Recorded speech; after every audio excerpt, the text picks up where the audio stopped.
সবাইকে সালাম, আদাব, নমস্কার। প্রিয় শিক্ষার্থী, আজকে আমরা নবম দশম শ্রেণীর পদার্থবিজ্ঞান বিষয়ের চতুর্থ অধ্যায় অর্থাৎ কাজ, শক্তি ও ক্ষমতা নিয়ে আলোচনা করব। তো তোমরা খাতা কলম নিয়ে বসো। প্রথম টপিকস কাজ, ইংরেজি হচ্ছে ওয়ার্ক। কোনো বস্তুর উপর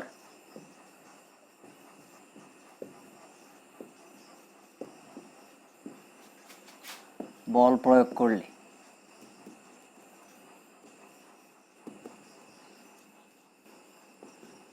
যদি বস্তুটির সরণ ঘটে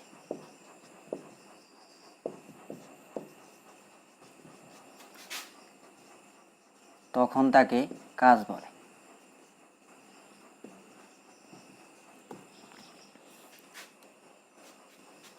কাজকে আমরা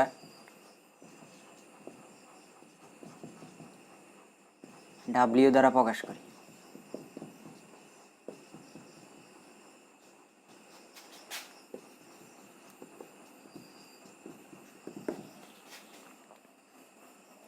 কাজ একটি স্কেলার রাশি।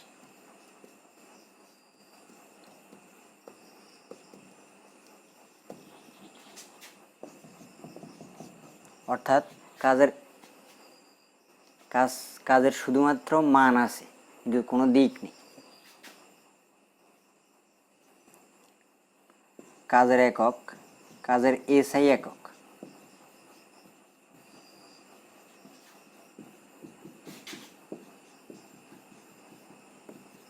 জুল।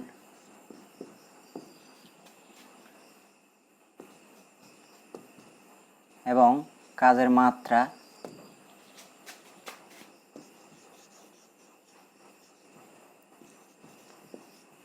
ml² T−2।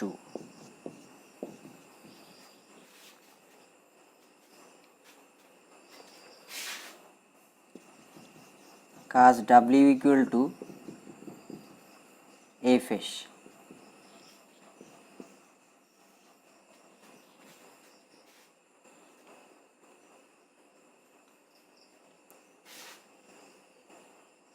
এখান থেকেও আমরা একক বের করতে পারি।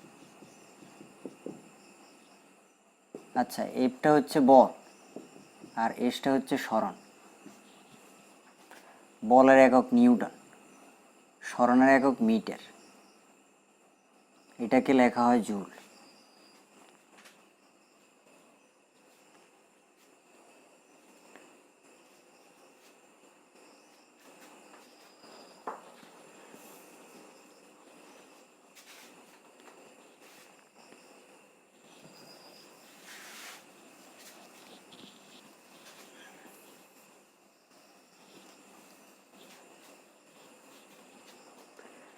আমরা মাত্রাও বের করতে পারি। W = Fs। আবার F = আমরা একটা সূত্র জানি m, এটা নিউটনের দ্বিতীয় সূত্র।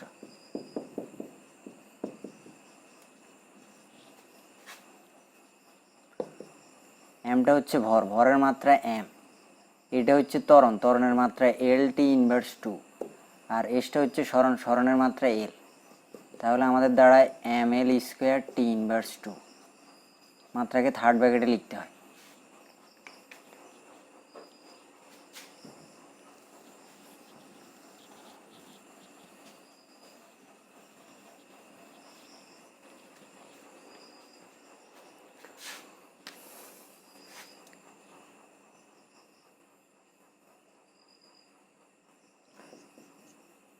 একটা প্রশ্ন, 50 জুল কাকে বলে?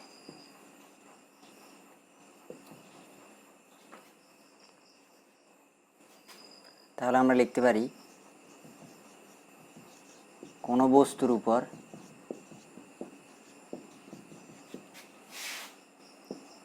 পঞ্চাশ নিউটন বল প্রয়োগ করলে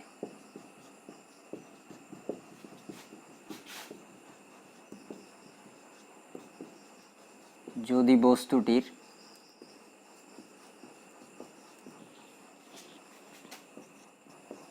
1 মিটার সরণ ঘটে, তখন সেই বস্তুর কাজ কি?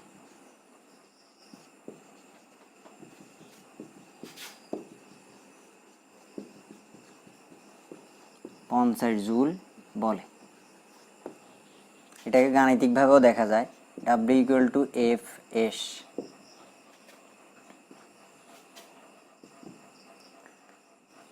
পঞ্চাশ নিউটন আর সরণ 1 মিটার, এখান থেকে দাঁড়ায় 50 নিউটন মিটার = 50 জুল।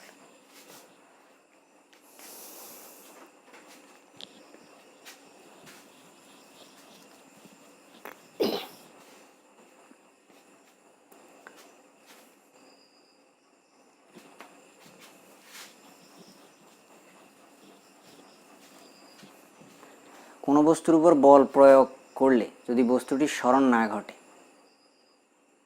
তখন কৃত কাজ শূন্য হবে।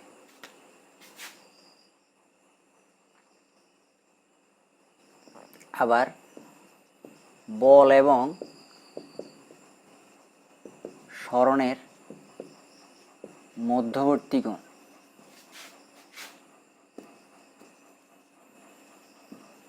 থিটা হলে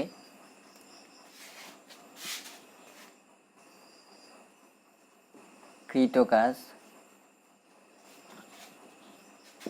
W=F(S) cos থিটা।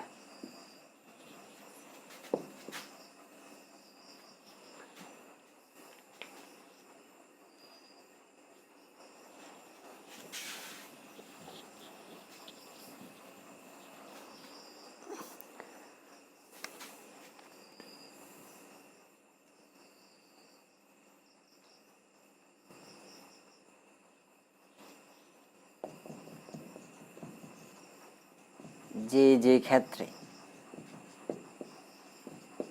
কৃত কাজ শূন্য হয়: 1. সরণ না ঘটলে, 2.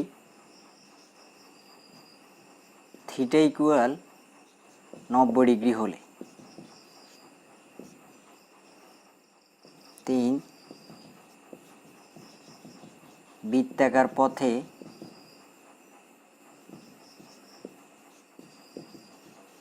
ঘূর্ণায়মান বস্তুর ক্ষেত্রে।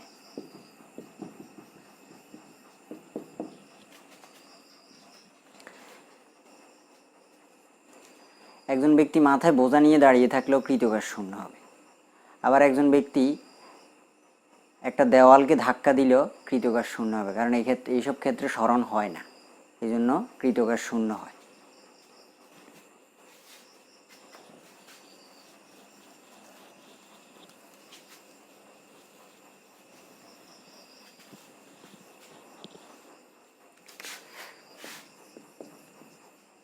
কাজ দুই ধরনের: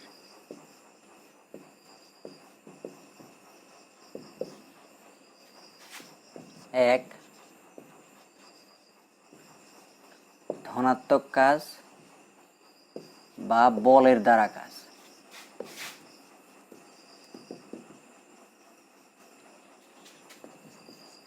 2, ঋণাত্মক কাজ বা বলের বিরুদ্ধে কাজ।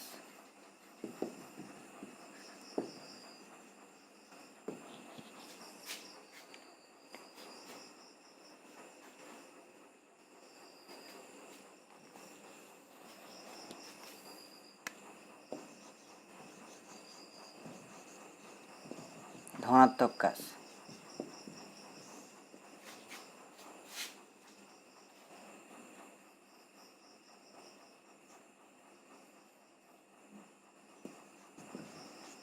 বল প্রয়োগের ফলে যদি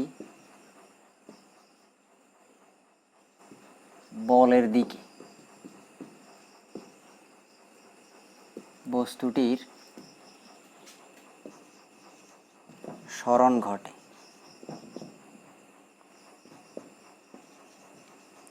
তখন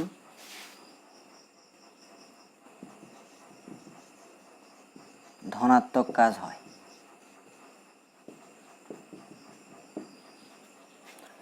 যেমন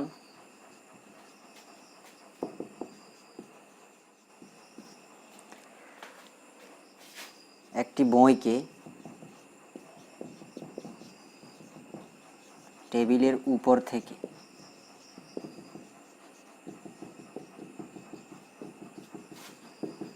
মেঝেতে ফেলে দেওয়া,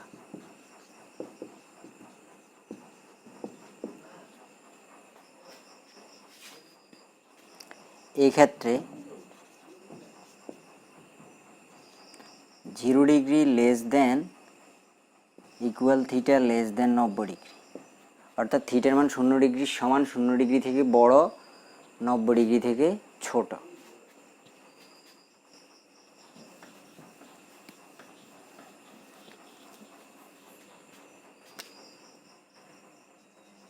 ঋণাত্মক কাজ,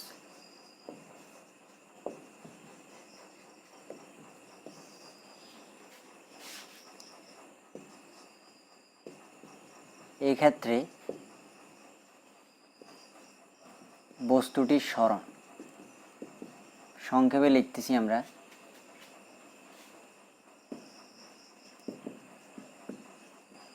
বলের বিপরীত দিকে ঘটে।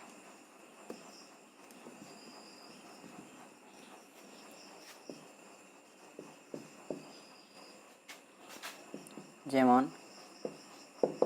সিঁড়ি দিয়ে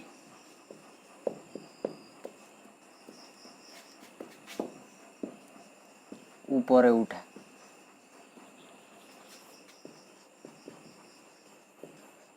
এই ক্ষেত্রে 90 degree greater than theta, 90 degree less than theta less than 180 degree less than equal, অর্থাৎ থিটার মান 90 ডিগ্রি থেকে বড়, 180 ডিগ্রি থেকে ছোট, তবে 180 ডিগ্রি সমান হতে পারবে।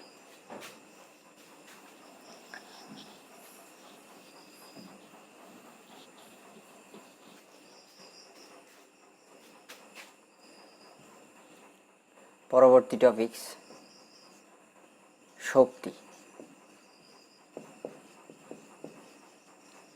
এনার্জি।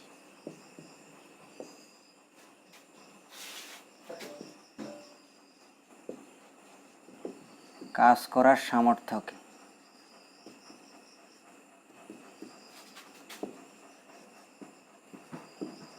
শক্তি বলে।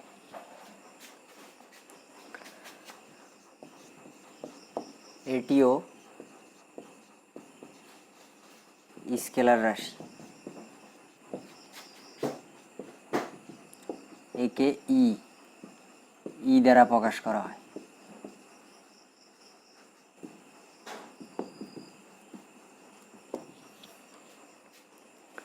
শক্তি এবং কাজের একক অভিন্ন, মাত্রা এবং একক অভিন্ন। শক্তি এবং কাজের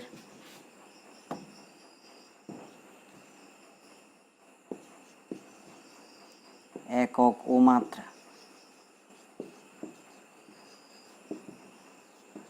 অভিন্ন, অর্থাৎ শক্তির একক জুল, শক্তির মাত্রাও ml স্কয়ার T−2।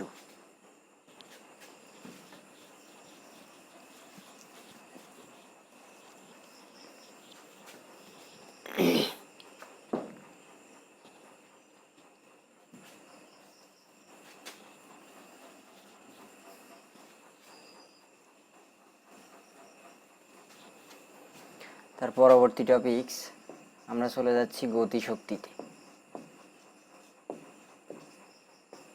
ইংরেজি হচ্ছে কাইনেটিক এনার্জি।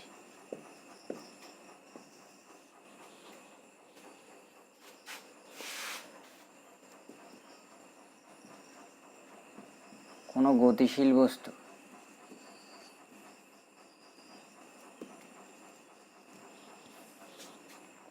তার গতির জন্য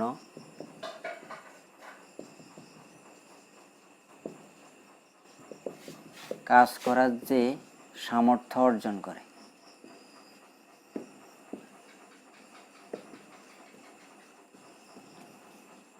তাকে গতিশক্তি বলে।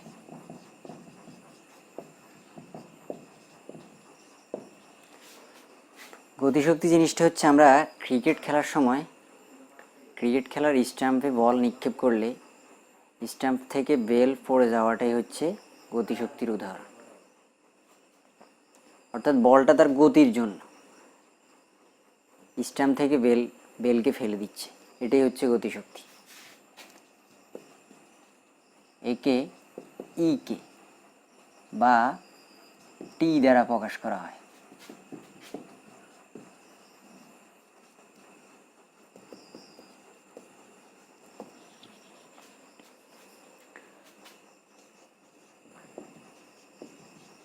এর একক জুল এবং মাত্রা ml² T−2।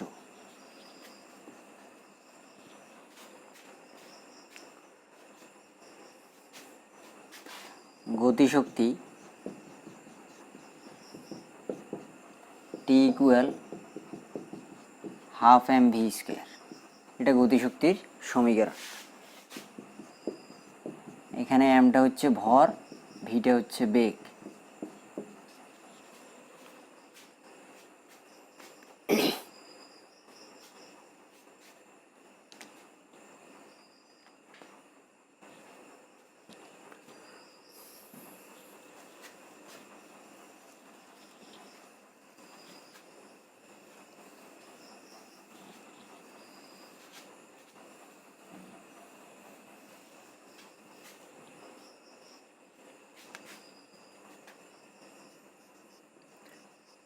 একটা প্রশ্ন,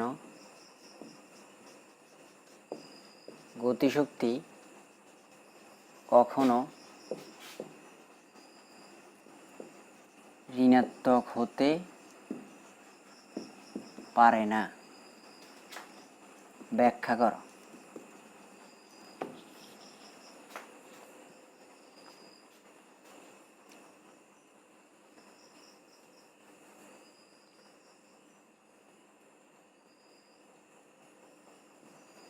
উত্তরটা আমরা করতেছি। ধরা যাক m ভরের একটি বস্তু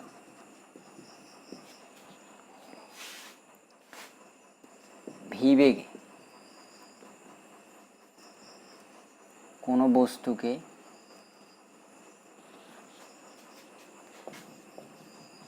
আঘাত করল।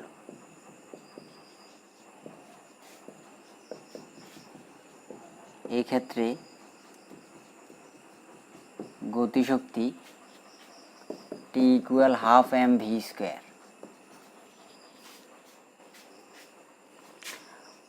আমরা জানি বস্তুর ভর কখনো ঋণাত্মক হতে পারে না। বস্তুর ভর m কখনো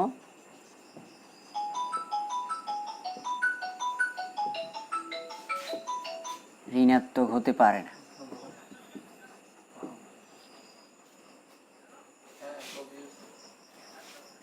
কিন্তু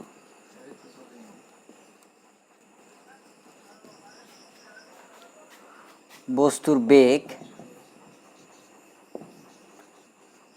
ধনাত্মক বা ঋণাত্মক উভয় হতে পারে।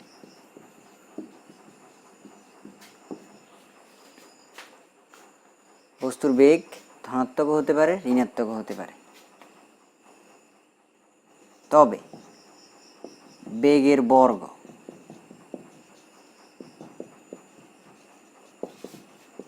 সর্বদাই ধনাত্মক হয়। যেহেতু এখানে গতিশক্তিতে v² আছে, তাহলে বেগের বর্গ সর্বদাই ধনাত্মক হবে। ফলে গতিশক্তি ঋণাত্মক হওয়ার কোনো সম্ভাবনা নেই। ফলে গতিশক্তি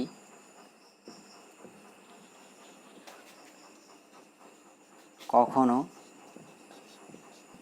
ঋণাত্মক হতে পারে না।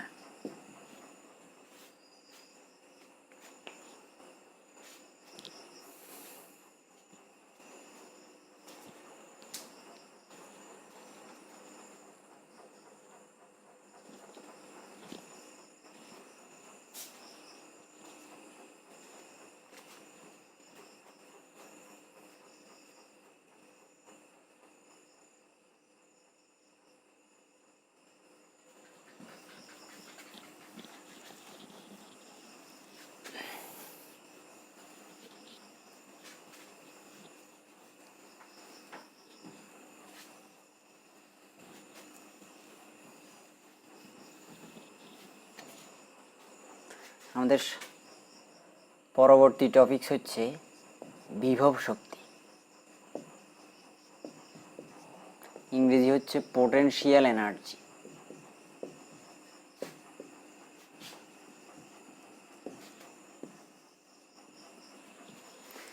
বিভব শক্তি জিনিসটা হচ্ছে ছাদের উপর থেকে, কোনো একটা বিল্ডিংয়ের ছাদের উপর থেকে একটি পাথর নিচে ফেলে দিয়ে কোনো বস্তুকে ভেঙে ফেললে বস্তু কাজ করার যে সামর্থ্য অর্জন করছে সেটাই বিভব শক্তি। অর্থাৎ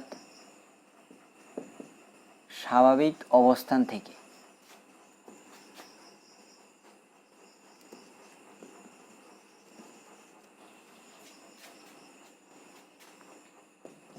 কোনো বস্তুকে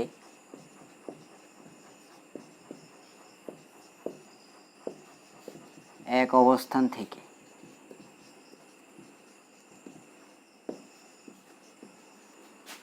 অন্য অবস্থানে আনতে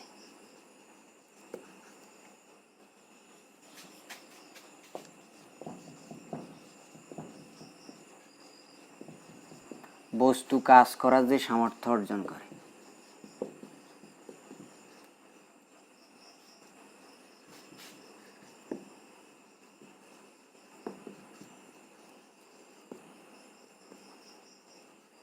সেটি বিভব শক্তি।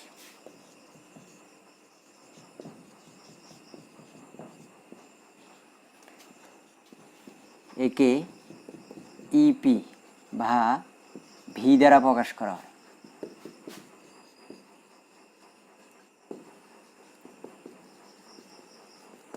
সকল শক্তির একক জুল এবং সকল শক্তির মাত্রা ml স্কয়ার T ইনভার্স 2। অর্থাৎ বিভব শক্তির একক হবে জুল। বিভব শক্তি ভি ইকুয়াল টু mgh। এখানে এমটা হচ্ছে ভর, জিটা হচ্ছে অভিকর্ষ ত্বরণ,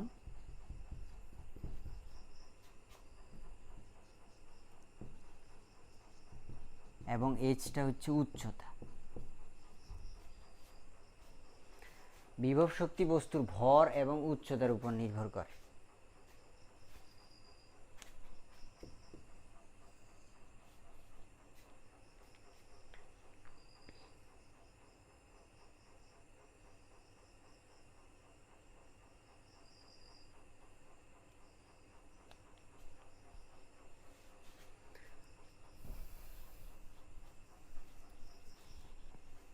এবার আমরা দুই একটা অঙ্ক করে শেষ করব।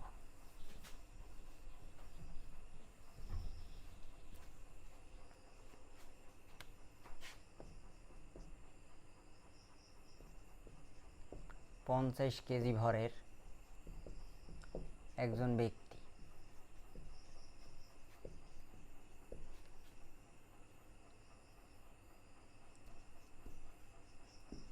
একটি বোঝা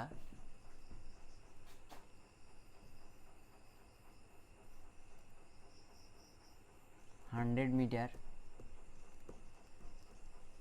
উচ্চতায় তুলতে পারে। ব্যক্তিটির কৃত কাজ কত হবে?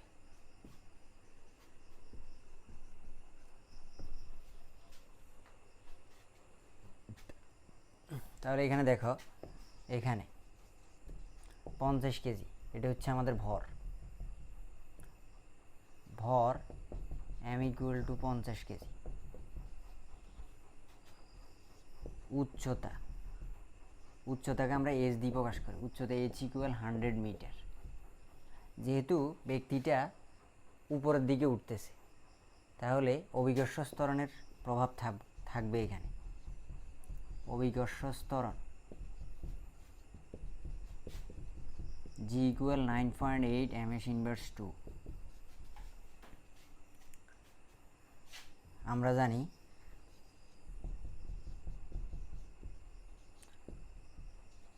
কাজ w equal to F S, কিন্তু আমরা এখন h লিখব, কারণ এখানে উচ্চতা বোঝানো হয়েছে।